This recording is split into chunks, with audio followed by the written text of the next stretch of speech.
소설 같은 삶, 파란만장한 삶을 산 작가 살만 루슈드. 우리 시대의 가장 환상적인 이야기꾼 살만 루슈디의 대표작으로 손꼽히는 악마의 신은 꿈과 현실, 과거와 현재를 오가며 이슬람교의 기원, 인도 봄베이와 런던의 풍경, 이민자의 삶을 환상적으로 구현해낸 걸작이다.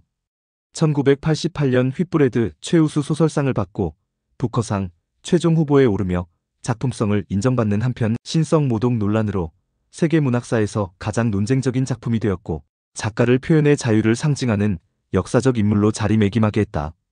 출간된 지 30년 넘도록 작가의 삶을 위협해온 악마의 시를 세계문학 전집으로 새로이 선보인다. 살만 루슈디의 분노 번역으로 제2회 유형 번역상을 수상했고 한밤의 아이들, 2년 8개월 28일 밤, 조지프 앤턴까지 살만 루슈디의 작품을 작가에 대한 존경과 애정을 담아 번역을 했다. 신화와 현실을 넘나드는 환상적인 필치와 장중하고 지적인 문체로 발표하는 작품마다 평단과 독자의 비상한 관심을 받고 있는 세계적인 작가. 1947년 인도의 뭄바이 예전의 봄베이에서 태어났다. 14세 때 영국으로 건너가 중학교를 다니게 된 루시디는 인도와 파키스탄의 분리 독립 과정에서 가족은 파키스탄에 정착하였지만 마음은 인도에 등을 돌리지 못하는 심리적 무국적 상태를 겪는다. 영국 케임브리지 대학의 킹스 칼리지에서 역사를 전공하였고 대학 극단에서 활동하기도 하였다. 대학을 졸업한 후에는 파키스탄에 살고 있던 가족들과 지내면서 잠시 방송국에서 일하다가 광고회사에서 카피라이터로 일하였다. 28세 되던 해인 1975년 소설 그리머스로 문단에 첫 발을 내디뎠다. 이후 두 번째 작품 한밤의 아이들로 세계 문학계의 주목을 받았다. 루슈디 최고의 작품으로 꼽히는 이 소설은 그의 부커상과 제임스 테이트 블랙 메모리얼 프라이즈를 수상하고 1993년에는 지난 25년간 부커 상 수상작 중 최고의 작품을 뽑는 부커 오브 부커스에 선정되었다. 파키스탄의 정치 상황을 다룬 부끄러움을 내놓은 데 이어 선과 악, 종교적 신념과 광신에 대한 깊이 있는 통찰을 보여준 소설 악마의 시로 휘트브레드 상을 수상하였다. 이 소설을 내놓은 뒤 살만 루시디는 이슬람 세계로부터 이슬람교를 모독했다는 격렬한 비난을 받다가 마침내 1989년 이란 정부에 의해 사형 선고를 받기에 이른다. 영국 정부의 보호 아래에서 줄곧 숨어 지내던 살만 루시디는 1998년 호메이니가 사망하고 나서야 사면을 받을 수 있었다. 도피 중에도 살만 루시디의 창작 활동은 계속 이어진다. 온갖 상상력이 가득한 하룬과 이야기. 바다로 영국 작가 협회상을 받았으며 향신료 무역업을 하는 인도의 한 집안 이야기 무어의 마지막 한숨로 다시 문단의 주목을 끌었다. 신화의 신비한 세계와 락앤롤의 현실적인 세계를 융합한 그녀가 딛고 있는 땅. 더 그라운드 비니스 허 피트에 이어 분노, 피렌체의 염화법사 등을 발표했다. 매사추세츠 공과대학 명예교수를 역임했으며 2007년 봄부터 애틀랜타 에모리 대학에서 문학 강의를 하고 있다. 소설가이자 수필가, 극작가이자 시나리오 작가, 표현의 자유를 위한 순교자이자 불합리한 정치적 상황에 대한 비판자이기도 했던 살만 루슈디는 자신의 문학적 성취뿐만 아니라 문학을 둘러싼 논쟁에 있어서도 단연 돋보이는 20세기의 가장 뛰어난 소설가이다. 첫 작품을 발표하고 지금에 이르기까지 약 30년 동안 받아보지 않은 상이 없을 만큼 큰 성공을 거두어서이기도 하지만 무엇보다 살만 루시디가 학식이 깊고 대중문화에도 깊은 조예를 보이는 열정적인 작가의 화신이기 때문일 것이다. 전 세계 시아파의 수장, 이란 이슬람 혁명의 아버지인 호메이니가 루슈디를 죽여라 종교 명령을 내리기도 한 인물. 하지만 또 한편으로는 영미문학 그리고 환상문학의 거장으로 뽑히는 인물. 도대체 그가 누구길래 전 세계 무슬림은 그를 이렇게 미워할까요? 루슈디는 인도 뭄바이에서 부유한 무슬림 가정에서 태어났습니다. 인도는 우리에게 힌두교 국가로 알려졌지만 국가 내 이슬람을 믿는 사람의 수만 1억이 넘는 무슬림 국가이기도 하죠. 그는 14세 때 영국으로 유학을 떠나 케임브리지 대학교를 졸업하고 광고회사에서 카피라이터로 생활하다 소설 한밤의 아이들이 부커상을 수상하며 전업작가로 전향하게 됩니다. 이로써 그는 문학계에 큰 주목을 받게 되었습니다. 하지만 이 모든 것은 서막에 불과했습니다. 1988년 살만 루슈디는 그의 최대 문제적인 악마의 시를 발표합니다. 두 인도인이 비행기 태 사고를 겪은 뒤 각각 천사와 악마의 영향을 받고 전혀 다른 삶을 사는 내용을 다룬 소설 악마의 시. 얼핏 보기에는 그냥 평범한 판타지 소설 같은데 과연 어떤 내용이 그를 생명의 위협에까지 놓이게 만들었을까요? 무슬림, 복종하는 자, 유일한 신을 믿는 자를 뜻하는 이슬람 교도를 의미합니다. 이슬람은 유일한 신인 알라를 믿고 그 가르침을 전하는 선지자 무함마드를 존경하죠.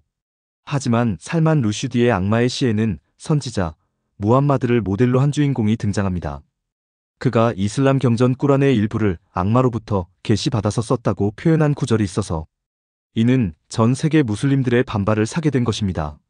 1988년이 소설이 출간되자마자 영국의 무슬림 지도자들 사이에서 루슈디는 신성 모독으로 비판받게 됐고 이후 영국 현지 무슬림을 시작으로 공개적인 시위가 벌어지게 됩니다. 그로부터 몇 개월 후 1989년 1월 파키스탄에서 악마의 시에 대한 비판 시위가 확산됩니다. 마침내 같은 해 2월 14일 당시 이란 혁명 지도자 아야톨라 호메이니가 공개적으로 이 책을 비난하고 루슈디에 대한 파트와를 발표하면서 그를 처단할 사람에게 상금을 제시하며 현상금을 내겁니다. 파트와란 이슬람 학자가 이슬람법에 대해 내놓는 의견을 의미합니다. 물론 종교적 의견에 불과하지만 동시에 정치와 종교가 분리되어 있지 않은 이란이나 사우디, 아라비아 등 몇몇 중동 국가에서는 이 파트와가 마치 법원의 결정이나 헌법, 재판소의 결정처럼 매우 중요한 지위를 차지하는 경우도 있습니다. 영국도 가만히 있지는 않았습니다. 자국의 시민을 보호해야 할 의무가 때문에 영국 정부는 루슈디의 신변을 보호하며 이란과 단교를 선언했고 그렇게 루슈디는 은둔 생활을 시작하게 됐습니다. 은둔 생활 속에서 생명의 위협을 받는 중에도 루슈디는 글쓰기를 멈추지 않았습니다. 1991년에는 상상 속 고향, 1990년에는 어린이 소설, 하룬과 이야기의 바다, 또 1994년에는 단편 소설 모음지 동쪽 서쪽, 그리고 1995년에는 소설 모어의 마지막 한숨 등을 연달아 집필하는 등 계속 창작 활동을 이어갔습니다. 그렇게 10년이라는 긴 세월이 흐르고 호메인이 사후 영국과의 관계 개선을 추구한 하타미 일란 대통령이 사형 선고를 지지하지 않는다고 말하면서 루슈디는 공개활동을 재개할 수 있게 되었습니다. 이후 그는 자서전 형식의 책 조셉 안톤을 통해 자신의 경험을 회고했고 이 책 제목은 사실 은둔 생활 중 채택한 자신의 필명이었습니다. 또 그렇게 10년이라는 세월이 흐르고 2022년 루슈드는 독일 잡지 슈테른의 인터뷰에서 자신의 삶이 조금 정상으로 돌아온 것 같다고 이야기하며 행복한 삶을 보내고 있다고 전했습니다. 바로 이 말이 화근이 됐을까요? 불과 2주 뒤 뉴욕에서 강연을 앞두고 루슈디는 무려 수십 번 이상 흉기에 질리는 끔찍한 습격을 당하게 됩니다. 발의 신경이 절단되고 간이 손상된 그는 한쪽 눈도 잃을 위기에 처했고 그렇게 그는 한쪽 팔과 눈을 잃었지만 그럼에도 불구하고 기적적으로 살아남아 목숨을 부지하게 됐습니다. 그를 공격한 범인은 하디 마티르. 당시 24세로 시아파 극단주의와 이란 혁명 수비대에 심정적으로 동조한 인물로 알려졌습니다. 그가 악마의 시 논란 당시에 태어난 인물이 아니라 무려 10년 후 태어난 인물이라는 점도 충격을 더합니다. 악마의 시와 관련해서는 살만 루슈디만 피습당한 것이 아니었습니다. 그의 소설 악마의 시와 관련된 사람들마저도 피해를 입었습니다. 대표적인 인물이 악마의 시를 일본어판으로 옮긴 이가라시 히토시 번역가의 피살 사건이 있었습니다. 그는 1991년 7월 일본 도쿄 동북부 소재 스쿠바 대학교에서 강연을 마치고 연구실을 뜨던 중 칼에 찔려 사망했습니다. 경찰이 발견했을 당시 이가라시의 목, 얼굴, 손 부분에서 자상 즉 칼에 찔린 상처가 발견됐으며 그의 가방 또한 찢겨 있었다고 합니다. 이가라시는 파트와를 공표한 이후의 소설을 일본어판으로 번역했는데 이 때문에 종교적 이유가 범행 동기가 됐을 가능성이 있습니다. 일본어판 출판사 신센샤가 이슬람 무장 세력으로부터 살해 협박을 받았고 이가라시 역시 한동안 경호를 받은 것으로 알려졌습니다. 하지만 당시 일본은 악마의 시 번역과 피습의 연관성을 입증할 증거를 찾지 못했습니다. 끝내 2006년 공소시효가 만료되며 결국 이 사건은 아직까지도 영구 미제로 남았습니다. 뉴욕타임즈에 따르면 이가라시 사망을 둘러싼 추측 중 가장 유명한 설명은 스쿠바 대학교의 한 방글라데시 학생이 용의자로 파악했으나 일본이 이슬람 국가들과의 관계 악화를 우려해 결국 이 수사를 무산시켰다는 음모론도 있습니다. 또 다른 사건 사고도 따랐습니다. 악마의 시 이탈리아판 번역가 에토레 가프리올로는 이가라시 피습 수일 전 자신의 아파트에서 칼에 찔렸습니다. 1993년 터키 소설가 아지즈 네시는 지역신문에 악마의 시 번역문을 발표한 이후 머물던 호텔에서 화재가 발생해 가까스로 도피했습니다. 문제는 이 사건으로 37명이 숨졌으며 이후 터키 법정은이 공격에 가담한 33명 전부에게 사형을 선고하기도 했습니다. 노르웨이에서도 암살 시도는 일어났습니다. 악마의 시 발행인인 윌리엄 니가드는 1993년 3발의 총상을 입고 겨우 살아났습니다. 2018년 노르웨이 경찰은 공소시효 만료를 이틀 앞두고 이 사건을 기소했습니다.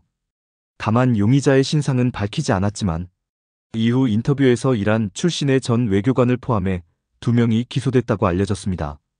영문학계의 문제적 남자, 또 이슬람계의 문제적 남자. 루슈디의 이야기는 표현의 자유와 그에 대한 비판 그리고 신념의 충돌을 극명하게 보여주는 사례인 것 같습니다. 과연 어디까지가 예술과 표현의 자유고 어디서부터가 신성모독일까요? 오늘은 악마의 시 한 편의 글을 통해 전 세계의 무슬림들의 공공의 적이 된 남자 이야기 살만 루슈디에 대해 알아보았습니다. 올해로 거의 80을 앞두고 있는 살만 루슈디. 그는 마치 9개의 목숨을 갖고 있다는 고양이처럼 여러 차례 암살 위협으로부터 살아났습니다. 이미 고령인 그. 과연 천수를 누릴 수 있을까요? 악마의 시라는 작품으로 이슬람계의 분노를 사 공식적인 처형명령을 받고 현상금까지 걸렸던 살만 루슈디. 공식적으로 그에 대한 처형명령은 철회되었기에 그의 작품을 계속 만날 수 있게 되었다. 일상과 일상을 살아가는 인간들의 면면을 깊이 들여다보며 내밀한 결을 보여주는 작가이고 일상적이지도 현실적이지도 않은 초현실적 이야기를 창조해 내 즐거움을 주는 작가가 있는데 그가 바로 살만 루슈디이다. 그의 작품을 읽을 때면 정말 천부적인 이야기꾼 이라는 생각이 절로 든다. 이슬람 종교의 그늘 아래 태어나 무슬림으로 살다가 무신론자가 된 살만 루슈디의 철학이 오롯이 드러나는 작품이다.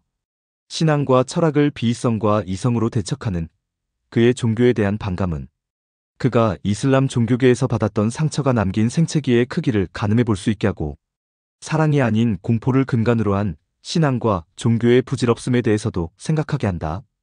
소설 내용. 이야기는 이슬람 신화, 인도의 정치적 상황, 영국 이민자들의 정체성 혼란 등이 복잡하게 얽혀 있으며 초현실적인 요소와 현실적인 사건이 교차하며 펼쳐진다. 특히 무함마드 소설 속에서는 마운드라고 불린다의 계시에 대한 파격적인 해석이 포함되어 있어 이슬람권에서는 신성모독으로 간주되어 거센 반발을 불러일으켰다. 하지만 이 작품은 단순한 종교적 논란을 넘어 이민자의 삶과 문화적 정체성, 종교와 권력, 믿음과 환상의 관계를 탐구하는 대작이다. 소설은 영국행 항공기 보스턴 747이 테러리스트에 의해 공중 폭파되는 장면으로 시작된다. 인도에서 출발한 이 비행기에는 영화 배우 기브릴 파리시타와 성우 살라딘 참차가 타고 있었다. 기적적으로 살아남은 두 사람은 영국 해안가로 추락하는데 이때부터 초현실적인 변화가 일어난다. 기브릴 파리시타는 꿈속에서 자신이 천사 지브릴로 변했다고 믿기 시작한다. 그는 계속해서 신과 연결된 것 같은 환상을 경험하며 자신이 신의 사명을 받은 존재라고 확신한다. 반면 살라딘 참차는 점점 악마 같은 모습으로 변해간다. 그의 몸에는 뿔이 돋아나고 목소리는 사악해지며 점점 괴물 같은 형상이 되어간다. 그는 영국 사회에서 인정받고 싶었지만 결국 외국인이라는 이유로 사회에서 배척당하며 점점 분노에 사로잡히게 된다. 이 둘의 대조적인 변신은 단순한 판타지가 아니라 이슬람교에서 선과 악, 신과 사탄의 대립을 상징적으로 표현한 것이다. 또한 영국 사회에서 이민자들이 겪는 소외와 정체성 혼란을 나타낸다. 기브릴 입구는 꿈속에서는 과거의 이슬람 역사와 신화가 뒤섞인 환상적인 세계가 전개된다. 꿈속에서 그는 마운드라는 예언자를 목격한다. 마운드는 7세기 메카를 지배하는 신흥 종교 지도자로 자신이 신의 계시를 받았다고 주장한다. 하지만 어느 순간 그는 악마가 계시에 개입하여 신성, 모독적인 내용을 추가했다는 사실을 깨닫고 이를 철회한다. 이 부분이 소설에서 가장 논란이 된 장면이다. 이는 역사적으로 악마의 시 사건을 기반으로 한다. 전승에 따르면 무함마드는 한때 3명의 메카 여신 알라트, 아루자, 마나트를 인정하는 계시를 받았지만 이후 이를 신의 뜻이 아닌 악마의 속삭임이라고 판단하여 철회했다고 한다. 루슈디는 이 전설을 소설 속에서 재해석하며 종교적 계시도 결국 인간의 해석이 개입될 수 있는 것이 아닌가? 라는 문제를 제기한다. 또한 마오운드는 종교적 권력을 이용하여 자신의 뜻을 강요하며 신앙이 어떻게 정치적인 도구로 변질될 수 있는지를 보여준다. 이 이야기는 현대의 종교적 권력과도 연결되며 신앙이 절대적인 진리가 아니라 역사적, 정치적 환경에 따라 변화할 수 있다는 점을 강조한다. 한편 현실 세계에서는 살라딘 참차가 영국에서 살아남기 위해 발버둥 친다. 그는 완벽한 영국식 억양을 가지고 있으며 영국 사회에 동화되기 위해 노력했지만 결국 그는 여전히 외국인으로 취급되며 배척당한다. 그가 악마의 형상으로 변하는 과정은 이민자가 서구 사회에서 겪는 정체성 위기를 상징한다. 그는 영국 사회에서 인정받고 싶었지만 결국 괴물 취급을 받으며 소외된다. 그는 점점 분노하게 되고 자신이 받아들이려 했던 사회가 자신을 완전히 거부한다는 사실을 깨닫는다. 결국 그는 완전히 파괴적인 존재로 변하며 기브릴과의 갈등이 심화된다. 이는 서구 사회에서 이민자들이 겪는 동화와 배제, 인정과 거부의 이중적 구조를 비판하는 장면이다. 이야기의 후반부에서 기브릴과 살라딘은 서로 충돌한다. 기브릴은 자신을 천사라고 믿으며 점점 광기에 빠져들고 살라딘은 점점 악마처럼 행동하며 복수를 계획한다. 그러나 아이러니하게도 현실에서는 기브릴이 점점 불안정해지고 살라딘은 다시 인간으로 돌아오는 과정에 접어든다. 결국 기브릴은 완전히 정신이 무너져 자살하고 살라딘은 인간으로 회복되며 자신이 진정으로 원하는 것이 무엇인지 깨닫게 된다. 교훈 및 평가. 살만 루슈디의 악마의 신은 단순한 종교 논쟁을 넘어서 신앙, 정체성, 이민자의 삶, 언어와 권력, 선과 악의 경계를 탐구하는 복잡한 작품이다. 이 소설을 읽으면서 단순히 이슬람을 모독한 작품이라는 논란의 중심에서 벗어나 이 작품이 무엇을 이야기하려 했는지 그리고 현대 사회에서 어떤 의미를 가질 수 있는지를 깊이 고민하게 된다. 가장 먼저 이 책을 읽으며 강하게 느낀 점은 신앙이란 무엇인가? 우리는 종교를 통해 자유를 찾는가? 아니면 새로운 속박을 경험하는가? 라는 질문이었다. 악마의 시 속에서 루슈디는 종교가 인간에게 어떤 영향을 미치는지를 다양한 방식으로 조명한다. 기브릴 파리시타는 신성한 계시를 받는 예언자의 역할을 하면서도 그것이 진짜인지 환상인지 확신하지 못하는 존재다. 그는 자신이 신과 연결된 존재라고 믿지만 점점 광기에 빠져들며 무너진다. 반면 살라딘 참차는 영국에서 살아남기 위해 종교적, 문화적 정체성을 철저히 배제하려 하지만 결국 그것이 자신을 완전히 자유롭게 해주지 못한다는 사실이다. 이 두 인물은 서로 대립하는 듯하지만 사실 같은 문제 속에서 방황하는 인간의 두 가지 모습이다. 하나는 신에게 의존하려는 자, 하나는 신을 거부하려는 자. 그러나 결국 둘 다 자신의 정체성을 잃고 방황하며 삶의 의미를 찾아 헤매는 과정에서 극단적인 선택을 하게 된다. 이는 우리가 흔히 생각하는 선과 악의 대립 구조가 아니라 인간이 자신의 정체성과 신념을 찾기 위해 얼마나 많은 갈등을 겪는지를 보여준다. 기브릴 파리시타는 처음에는 성공한 인도 출신 배우였지만 비행기 추락 후 그는 점점 현실과 환상을 구별하지 못하게 된다. 그는 자신이 천사 지브릴 가브리엘이라고 믿으며 신의 계시를 전달해야 한다는 강박에 사로잡힌다. 그러나 여기서 루슈디는 단순히 기브릴을 거짓 예언자로 묘사하는 것이 아니라 신앙을 절대적으로 믿는 인간의 위험성을 보여준다. 기브릴은 처음에는 순수한 신앙심을 가지고 있었지만 점점 신을 향한 맹목적인 믿음이 그를 광기로 몰아넣고 현실에서 완전히 단절된 존재로 만들어버린다. 이것은 역사적으로도 많은 종교 지도자들에게서 볼 수 있는 현상이다. 처음에는 단순한 신앙의 전달자였던 인물들이 점점 자신을 특별한 존재라고 믿고 극단적인 행동을 하게 되는 경우가 많다. 기브릴의 광기는 결국 그를 현실에서 이탈시키고 그의 삶을 파멸로 몰아간다. 이는 종교 자체의 문제가 아니라 종교를 맹목적으로 믿고 자신이 신과 동일시되는 순간부터 인간은 위험해진다는 것이다. 이 부분을 읽으며 신앙이 인간을 구원하는가 아니면 새로운 속박이 되는가? 라는 질문을 스스로 던지게 되었다. 기브릴의 몰락은 신앙이 단순히 정신적인 평안을 주는 것이 아니라 때로는 인간을 혼란에 빠뜨릴 수도 있음을 보여주었다. 살라딘 참차의 이야기는 이민자의 정체성 문제와 깊이 연결된다. 그는 영국에서 인정받기 위해 철저히 영국인처럼 행동하려 했지만 결국 그는 완벽한 영국인이 될 수 없었으며 영원히 이방인으로 남을 운명이었다. 그의 악마 같은 변신은 단순한 신화적 장치가 아니라 서구 사회가 이민자들에게 씌우는 부정적인 이미지를 상징적으로 표현한 것이다. 영국 사회는 그를 동등한 구성원으로 받아들이지 않았고 그는 차별과 배척을 경험했다. 결국 그는 점점 사회에 대한 분노를 키워가며 자신이 영국인이 아닌 결국 인도인이었다는 사실을 받아들이게 된다. 이 과정에서 루슈디는 이민자들이 겪는 정체성의 혼란과 소외감을 아주 현실적으로 그려낸다. 살라딘은 신념을 버리고 영국 사회에 동화되려 했지만 그것이 완전한 자유를 보장해주지는 않았다. 오히려 그는 더욱 소외되었고 결국 그는 자신이 애써 부정했던 인도인의 정체성을 다시 받아들이게 된다. 이 부분은 오늘날에도 매우 유효한 주제다. 세계적으로 이민자들이 증가하면서 많은 사람들이 새로운 나라에서 동화될 것인가 아니면 본래의 문화를 지킬 것인가라는 갈등을 겪고 있다. 악마의 신은 이런 문제를 단순한 현실적 갈등이 아니라 초자연적인 변신이라는 강렬한 메타포를 통해 더욱 극적으로 표현한다.